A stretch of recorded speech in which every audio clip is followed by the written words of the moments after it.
यहाँ पर एंट्री होता है जेल के अंदर, जहाँ पर पहले से मौजूद पुराने कैदी इन नए कैदी को देखने के लिए बहुत उत्सुक थे।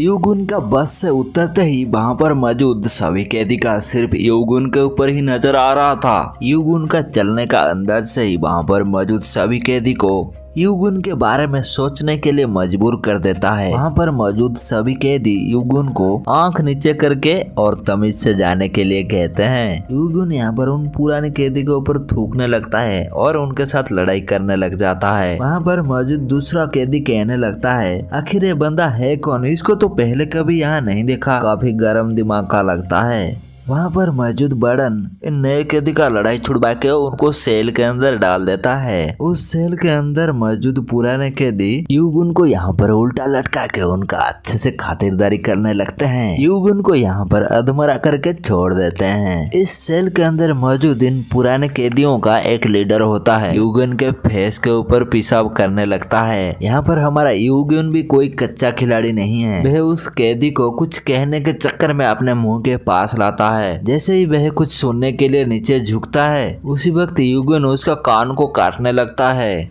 वह किसी भी तरह से खुद को छुड़ा के एक शीशे को उसके गर्दन में लगा के बर्डन को बुलाने के लिए कहता है और वह इस सेल से दूसरे सेल में जाने के लिए कहता है। वहाँ पर मौजूद बर्डन भी इन कैदियों से कम नहीं। वह युगुन को सेल के बाहर ही खुला छोड़ देता है। युगुन उस बर्डन का हरकत देख के हैरान हो जाता है, क्योंकि उसके पीछे और भी 4 कैदी होता है। वह चारों कैदी युगुन को घसीटते हुए लेते जाते समय युगुन सोचने लगता है, आखिर ये जगह है क्या, मेहमान को पहले दिन में इतना खातिरदारी। यहाँ पर हम देखते हैं इकोहो को, जो कि इस जेल का सबसे पुराना कैदी होता है। वह युगुन को कहने लगता है, तुम्हारे इन आंखों में तो मुझे आग दिखाई देता है, लेकिन अफसोस ये जगह बहुत खतरनाक है। अगर तुम ऐसे भागते रहोगे तो हम एक दूसरे को थका देंगे। वह युगुन को समझाने लगता है, हमें एक दूसरे के ऊपर भरोसा करना होगा, उसके बाद हम एक दूसरे को मदद कर सकते हैं। लेकिन युगुन इकोहो को कोई बात ना सुनते हुए इकोहो के साथ अपने तरीके से बदतमीज करने लगता है। इको यहाँ पर गुस्सा हो जाता है। वह उसको समझाने के लिए अपना तरीका से युगुन के हाथ को काटने जाता है। युगुन को यहाँ पर समझ में आ जाता है उसका बदतमीज उसके ऊपर कितना भारी पड़ने वाला है। वह डरते हुए माफी मांगता है, कहता है आगे से ये गलती मेरे से नहीं होगा। इकोहो वह मशीन को रुकवा देता है। युगुन यहाँ पर डर के मारे कांपने लगता है। वह अपने पैंट को चेक करने से पता चलता है वह मशीन चलते समय अपने पैंट में सुसु कर चुका होता है। वहाँ पर मौजूद बर्डन इसके बाद युगुन को डार्क सेल में 20 दिन के लिए डाल देते हैं। युगुन यहाँ पर सोचने लगता है, आखिर वो बंदा है कौन। वहाँ पर मौजूद एक बर्डन से पूछने लगता है तो उसका होश उड़ जाता है। वह बर्डन युगुन को इकोहो के बारे में कहने लगता है। उसके साथ कोई उलझने का कोशिश करता है तो वह मारा जाता है। यहाँ पर सभी लोग इकोहो के पास अपना प्रॉब्लम को सॉल्व करने के लिए जाते हैं। वो जो कहता है वह यहाँ का कानून बन जाता है। यहाँ पर मौजूद सभी बर्डन भी उसका कुछ नहीं बिगाड़ सकते और वो कोई गैंग नहीं है, वो इस गैंग से भी ऊपर है। और एक अफवाह तो ये है, व्हाइट टाइगर गैंग का नाम तो सुना ही होगा, उसने उनका लीडर का आंख निकाल के खा लिया था। युगुन कहने लगता है, तुमने मुझे पागल समझा है क्या। इसमें पागल समझना क्या है, नतीजा तो तुम्हारे पैंट में देख लिए होंगे। और हाँ, 8 नंबर सेल में कभी मत जाना, वहाँ हम भी नहीं जाते। अगर तुमने उनके गैंग में ज्वाइन कर लिया फिर तुम यहाँ का दामाद बन जाओगे। युगुन 20 दिन के बाद बाहर आया होता है। इसी के साथ हम यहाँ पर देखते हैं युगुन पहले दिन में जिसका कान खा लिया था उसका नाम होता है सुंगरुक। वह युगुन से अपना बदला लेने के लिए आया होता है। युगुन को यहाँ पर कहता है, मैं तुमसे मेरा कान वापस लेके रहूंगा। युगुन कहता है, अरे यार वो तो मैं खा के पचा लिया, हो सकता है वह लाटिन में मिल सकता है। ये सुनते हुए सुंगरुक गुस्सा हो जाता है और कहने लगता है, तुम कल का सूरज नहीं देख पाओगे। युगुन कहता है, यार कल किसने देखा। वह इसी बीच बर्डन से डंडा छुड़ाते हुए अचानक घुमाने लगता है। इसी बीच एंट्री होता है इकोहो की। यहाँ पर इसको देख के सबका फट जाती है। इकोहो सुंगरुक को कहने लगता है, मैं तो तुम्हें पहले गैंगस्टर समझ रहा था, तुम ये बचकानी हरकत कब से करने लग गए। बिना गैंग का मदद लिए क्या तुम दोनों आपस में लड़ना चाहोगे और फिर इस लड़ाई में दांव लगाना भी तो है। यूगुन यह सुनकर बिना देर किए कहने लगता है, अगर मैं इस लड़ाई को जीता तो सबको मेरी तरफ से फ्राइड चिकन मिलेगा और मुझे 8 नंबर सेल में ट्रांसफर किया जाएगा जहाँ इको रहता है। लेकिन सुंगरुक की फट जाती है। वह डर के मारे कहने लगता है, अगर मैं इस लड़ाई को जीता तो मुझे 2 नंबर सेल में ट्रांसफर किया जाएगा। इको कहने लगता है, सुन लिया ना बड़न इन दोनों की शर्तें, चलो लड़ाई शुरू किया जाए। यहाँ पे इन दोनों के बीच में लड़ाई होने लग जाता है। यूगुन तो पहले थोड़ा मार खाता है, फिर वह उल्टा सुंगरुक के ऊपर भारी पड़ने लगता है और वह आखिरी किक में सुंगरुक को नॉकआउट कर देता है। यह लड़ाई जीतने के बाद यूगुन शर्त के हिसाब से सबको फ्राइड चिकन खिलाता है और वह 8 नंबर सेल में इको की गैंग में शामिल हो जाता है। 8 नंबर सेल में आते ही कहने लगता है, आखिर ये जेल है कि क्या है, जिसे देखो वह मजे ही करता रहता है। यहाँ पर हम आगे देखते हैं यूगुन इको की खास बनने की पूरा कोशिश करता रहता है।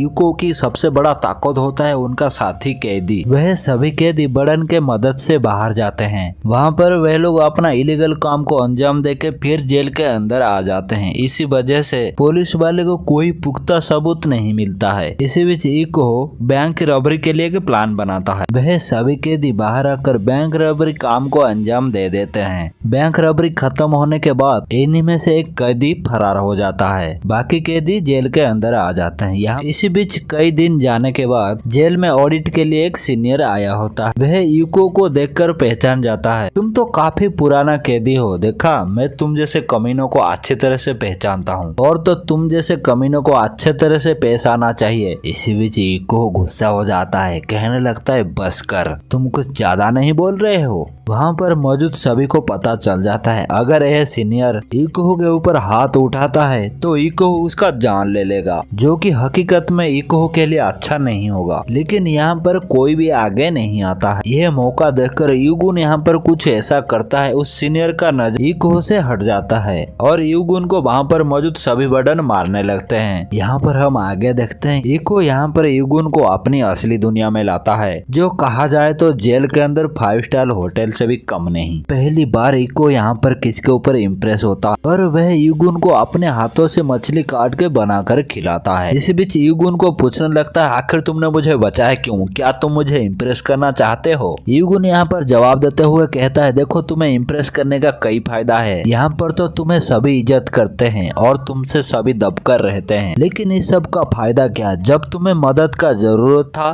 तो कोई भी आगे नहीं आया, तो इसलिए मैं आगे आया। यह सुनकर इको इम्प्रेस होके कहता है, तुम्हें यहाँ पर दिल के नहीं दिमाग का इस्तेमाल करना है। यूगुन कहने लगता है, इन जेल में इन कुत्तों से जिंदा रहने के लिए मुझसे जो बनेगा मैं वो करूंगा। इसी बीच इको कहता है, क्या तुम बाहर जाकर हमारा भागा हुआ कैदी को जेल के अंदर ला सकते हो? अगर तुम ऐसा करने में कामयाब होते हो तो तुम्हें $1,00,000 मिलेगा। यहाँ पर यूगुन ऐसा करने में भी कामयाब हो जाता है। उस कैदी को पकड़कर जेल के अंदर आने के बाद इको उसके अपने हाथों से उसको फांसी लगाने के लिए कहता है। इसके बाद तुरंत $1,00,000 यूगुन के हाथ में देता है। यहाँ पर हम आगे देखते हैं, यूगुन जो कि इको की सबसे खास आदमी और उसका दाहिने हाथ भी होता है। इको यहाँ पर कहने लगता है, यहाँ पर आने के बाद तुम बाहर जाके तो अपनी अच्छी जिंदगी नहीं जी सकते, लेकिन यहाँ पर तुम अच्छी जिंदगी जीने के लिए कोशिश कर सकते हो। यहाँ देख रहा था यूगुन ऐसा क्यों कर रहा था, ये तो हमें बाद में पता चलेगा। चलो अभी कहानी में आगे की तरफ बढ़ते हैं। एक दिन हमें देखने को मिलता है, इको के साथ सभी बैठ के खाने का मजे ले रहे थे। इसी बीच यूगुन इको के दूसरे खास आदमी को चेस करने के लिए कहता है। वह आदमी मना करते हुए नाराजगी जताता है, क्योंकि इतने कम टाइम में यूगुन इको का सबसे खास आदमी बन गया था। इसी बात में तो जलना बनता है।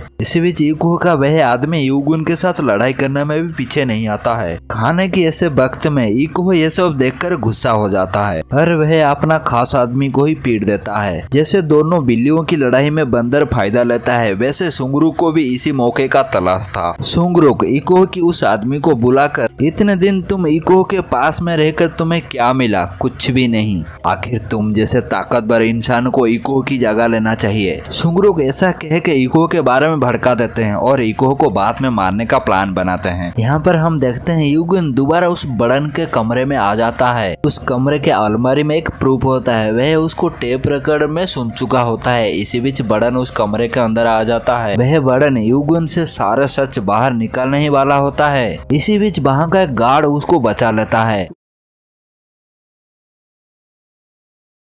यहाँ पर एक इलीगल डील होने वाला होता है। सुंगरुक और इको का दूसरा साथी इसी डील में इको का मारने का प्लान बनाते हैं। इको का दूसरा आदमी यूगुन को कहने लगता है यहाँ पर अभी कोई काम नहीं होने वाला, सब लोग बाहर निकल जाओ। यूगुन को यहाँ पर डाउट होता है, वह यहाँ से जाने का नाटक करते हुए वहाँ पर छुप जाता है। थोड़ी देर के बाद जैसे इको के साथ डील होने वाला होता है, इसी बीच सुंगरुक और उसका आदमी इको के मारने के लिए आ जाते हैं। वहाँ पर मौजूद सुंगरुक का किसी भी आदमी में वह दम नहीं था वह इको के ऊपर हाथ उठा ले। जैसे ही एक आदमी इको के ऊपर हमला करता, इको तुरंत वहाँ पर एक सस्पेंस पे गरम तेल को फूल करके उस पे मुंह पर मारता है और एक चम्मच लेके उसका आंख निकालता है। इसी बीच कहता है अभी तक मैं 9 आंख निकाल चुका हूँ, अभी अगर दोबारा कोशिश की तो मुझे फांसी होने वाला। यहाँ पर कहता है अभी अगर मुझे फांसी भी होगा तो मंजूर है, लेकिन अभी मैं तुम लोगों को नहीं छोड़ने वाला। इसी बीच सुंगरुक की फट जाती है। वह यहाँ पर डरने का नाटक करता है क्योंकि वो पीछे से अभी हमला करने वाला है। इसी बीच इको को पीछे से हमला करके उसको जख्मी कर देता है, उसको मारने वाला होता है। इसी बीच यूगुन भी यहाँ पर आ जाता है। जख्मी हालत में इको और यूगुन दोनों ही मिलकर सुंगरुक की पूरा आदमी को खत्म करने वाले होते हैं। इसी बीच बड़न वहाँ पर आ जाते हैं और उनकी सबको लड़ाई को रोकने के लिए कहता है। लड़ाई खत्म होने के बाद भी सबके सामने सुंगरुक यूगुन को पीछे से हमला कर देता है। इसी बीच यूगुन यहाँ पर बेहोश हो जाता है। अभी यहाँ पर यूगुन की कहानी रिवील होने वाला है क्योंकि इस कहानी का मेन मोटो होता है इको की ताकत पहले दिखा जाएगी, फिर बाद में यूगुन की। यहाँ हम देखते हैं यूगुन जेल आने से पहले एक स्पेशल फोर्स में था। यूगुन के एक भाई हुआ करता था जो कि एक रिपोर्टर है। यूगुन का भाई इसी जेल के अंदर आके इको के बारे में सब सबूत इकट्ठा कर रहा था और इसी वजह ने इको ने उस रिपोर्टर को मार दिया था। जैसे कि आप लोगों को पता है इको अपना आदमियों को बाहर भेज के ऐसे काम करता है जबकि पुलिस वालों को कोई पुख्ता सबूत नहीं मिलता है और यही वो वजह है जिसलिए यूगुन को पुलिस होते हुए भी जेल के अंदर आना पड़ा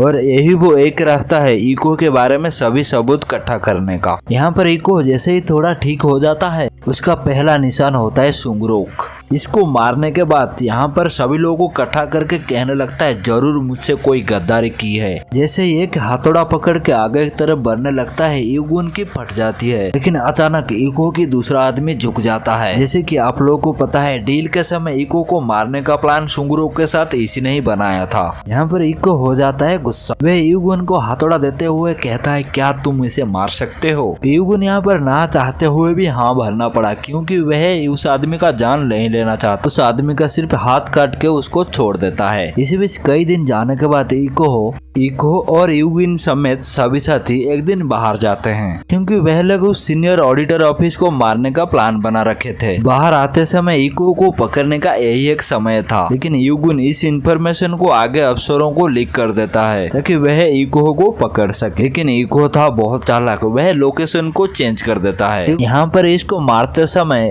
अफसरों ने यूगिन के बताए हुए लोकेशन पर हमला कर देते हैं और इसी के साथ यहाँ पर इको को यूगिन के बारे में सब कुछ पता चल जाता है। वह यूगिन का दूसरे साथी को भी पकड़ लेता है। इको यूगिन का आने का वजह भी पता लगा लेता है। कहता है क्या तुम्हें पता है मैंने ही तुम्हारे भाई को मारा था। यूगिन यहाँ पर रोते हुए कहता है कमीने ये बात मुझे नहीं पता था, अगर ये बात पता होता मैं तुझे कब का मार चुका होता। इसी बीच इको कहने लगता है तुम्हारे आने का दिन से ही मुझे तुम्हारे ऊपर शक था। यहाँ पर इको इतना इमोशनल हो जाता है, कहता है याद रख अब मैं तुम्हारे साथ जो करने वाला हूँ वो पर्सनल नहीं होगा और तुझ पर विश्वास करके मुझे कोई पछतावा नहीं है, समझे। इको की सभी आदमी यूगिन का फांसी लगाते समय यूगिन का एक दूसरा साथी होता है जो कि इसी समय लाइट को ऑफ कर देता है। यूगिन इसी मौके का फायदा लेते हुए यहाँ से भाग जाता है। यूगिन यहाँ से सीधा भागते हुए इको की सभी इलीगल जगह पर आग लगा देता है और इस आग की वजह से ऑटो हेल्पलाइन में फोन लग जाता है, लेकिन इको इस बात को छुपा के रखने के लिए झूठ बोलता है, लेकिन इसी बीच एक जोर से धमाका होता है और ये धमाका सुनकर हेल्प के लिए सभी फायर ब्रिगेड गाड़ी आ जाता है। वह सभी लोग आने से पहले इको इस आग को बुझाने का कोशिश करता है, लेकिन इस सब का कोई फायदा नहीं। लेकिन यूगुन सिर्फ गैस सिलेंडर को ही ब्लास्ट करा था, जिस वजह से आग फैलता ही जा रहा था।